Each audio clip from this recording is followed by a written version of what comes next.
رات کے 2 بجے طوفانی بارش اور کڑکتی بجلی کے سائے میں ایک ماں ننگے پاؤں سڑک پر بھاگ رہی تھی۔ اس کے سینے سے لگی ننھی جان اس کی اپنی بیٹی تھی، جسے وہ ہمیشہ کے لیے ایک ویران بینچ پر چھوڑنے جا رہی تھی۔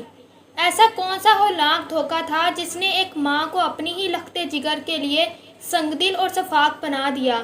پڑھیے اور سنیے محبت، فریب اور ایک معصوم کے آنسوؤں سے لکھی گئی یہ دردناک اور سنسنی خیز داستان۔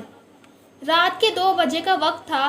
میں ننگے پاؤں سڑک پر اس طرح دوڑ رہی تھی جیسے کوئی مجرم پولیس سے بھاگ کر کسی محفوظ جگہ کی تلاش میں ہو۔